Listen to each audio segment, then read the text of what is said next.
اعوذ باللہ من الشیطان الرجیم بسم اللہ الرحمن الرحیم۔ سامعین و ناظرین کرام، السلام علیکم ورحمۃ اللہ وبرکاتہ۔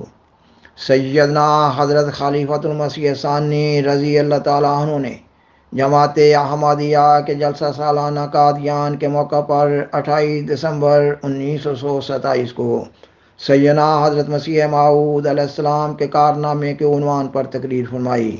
سیدنا حضرت خلیفۃ المسیح ثانی رضی اللہ تعالیٰ عنہ نے حضرت مسیح موعود علیہ السلام کے کارناموں کے سلسلہ میں بیان فرمایا کہ ان کی تفصیل بہت لمبی ہے۔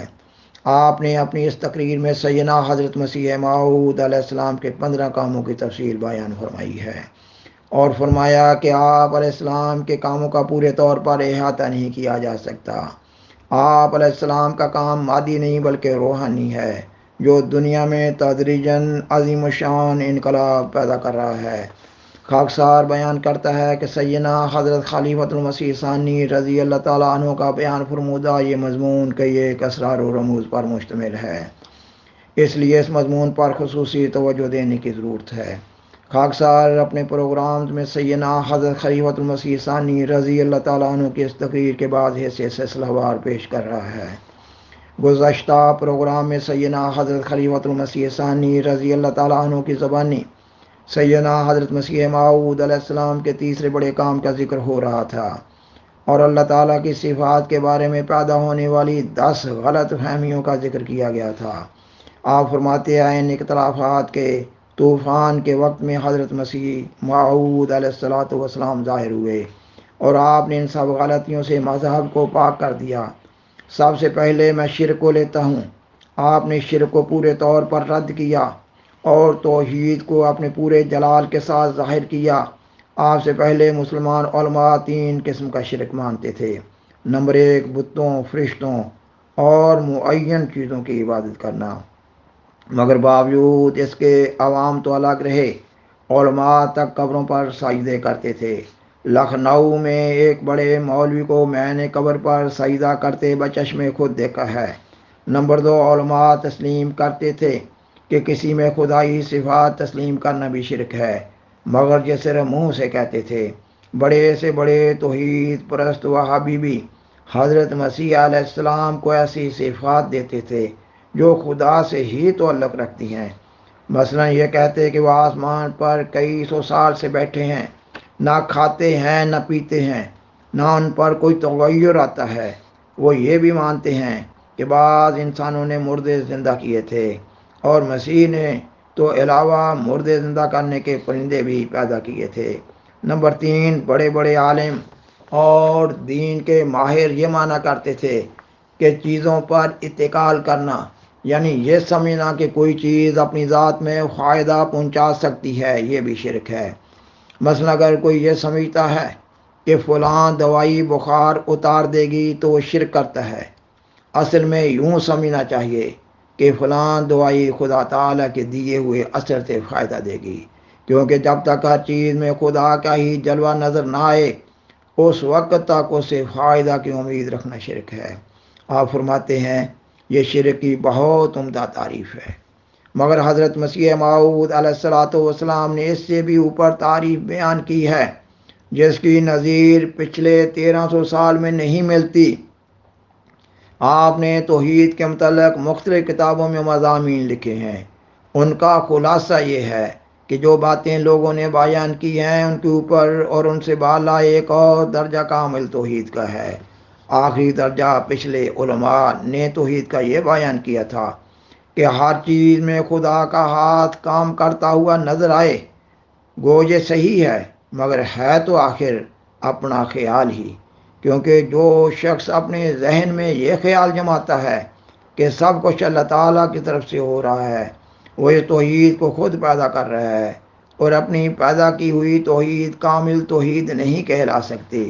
توحید وہی کامل ہوگی کہ جو خدا تعالیٰ کی طرف سے جلوہ گر ہو اور جس کے ذریعہ سے خدا تعالیٰ خود ما سوا کو مٹا ڈالے، اور یہی توحید اصلی توحید ہے، اور اسی کو حضرت مسیح موعود علیہ السلام نے اور قرآن کریم نے اور تمام انبیاء علیہ السلام نے پیش کیا ہے۔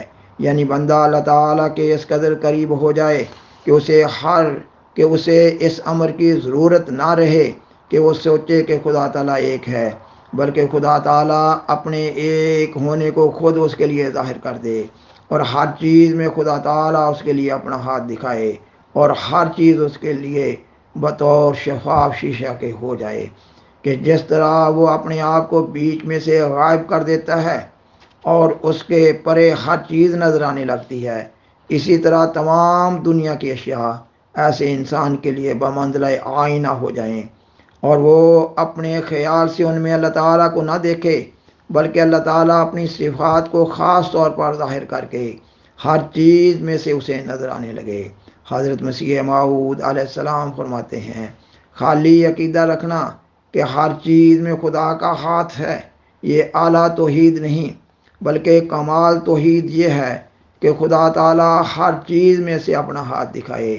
جب ایسا ہو تب خدا تعالیٰ واقعہ میں ہر چیز میں نظر آتا ہے، محض ہمارا خیال نہیں ہوتا۔ یہ ایسی توحید ہے جو عقیدہ سے تعلق نہیں رکھتی، بلکہ انسان کے تمام اعمال پر حاوی ہے، ایک مسلمان کی اخلاقی، تمدنی، سیاسی، معاشرتی، غرضے کے ہر قسم کی زندگی پر حاوی ہے۔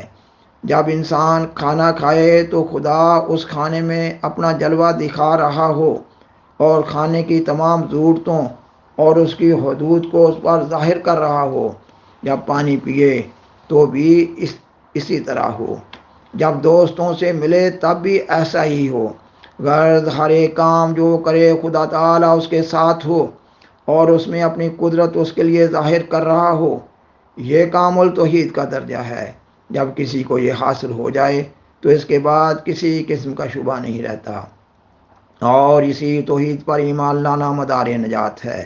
آپ قرآن کریم کی سورۃ آل عمران کی آیت 192 کی تلاوت کے بعد بیان فرماتے ہیں، یہ کہ اللہ تعالیٰ فرماتا ہے، وہ لوگ جو اللہ کو یاد کرتے ہیں کھڑے ہوئے بھی اور بیٹھے ہوئے بھی اور پہلوؤں پر بھی، اور زمین اور آسمان کی پیدائش کے متعلق فکر کرتے ہیں، خدا ان کے سامنے آ جاتا ہے اور وہ بے اختیار ہو کر پکار اٹھتے ہیں کہ اے ہمارے رب، یہ چیزیں جو تو نے بنائی تھیں لغو نہ تھیں، ان کے ذریعہ ہم تجھ تک آ گئے ہیں، تو پاک ہے، اب ہمیں آگ کے عذاب سے بچا لے۔ یعنی ایسا نہ ہو کہ ہم اس مقام سے ہٹ جائیں اور آگ ہمیں بھسم کر دے۔ اب پیشتر اس کے کہ میں ان دوسری غلط فہمیوں کے ازالہ کا ذکر کروں جو خدا تعالیٰ کے متعلق لوگوں میں پھیلے ہوئی تھیں، میں بتانا چاہتا ہوں کہ ان سب غلطیوں کو دور کرنے کے لیے حضرت مسیح موعود علیہ السلام نے ایک اصل پیش کیا ہے جو ان سب غلطیوں کا ازالہ کر دیتا ہے۔ آپ قرآن مجید کی سورۃ الشورى کی آیت 12 کی تلاوت کے بعد بیان فرماتے ہیں، اور وہ اصل یہ ہے کہ اللہ تعالیٰ جیسا کوئی نہیں ہے، پس اس کے متعلق کوئی بات ہم مخلوق پر قیاس کر کے نہیں کہہ سکتے۔ اس کے متعلق ہم جو کچھ کہہ سکتے ہیں وہ خود اسی کی صفات پر مبنی ہونا چاہیے، ورنہ ہم غلطی میں مبتلا ہو جائیں گے۔ ہمیں دیکھنا چاہیے کہ جو عقیدہ ہم خدا تعالیٰ کی نسبت رکھتے ہیں وہ اس کی دوسری صفات کے جنہیں ہم تسلیم کرتے ہیں مطابق ہے یا نہیں۔ اگر نہیں تو یقیناً ہم غلطی پر ہیں، کیونکہ خدا تعالیٰ کی صفات متضاد نہیں ہو سکتی۔ سامعین و ناظرین کرام، بالآخر درخواست ہے کہ برائے مہربانی اس پروگرام کو دوسروں سے شیئر کریں اور عذرہ کرم اس چینل کو سبسکرائب کریں۔ جزاکم اللہ تعالی احسن الجزا، وآخر دعوانا ان الحمدللہ رب العالمین، والسلام علیکم ورحمۃ اللہ وبرکاتہ۔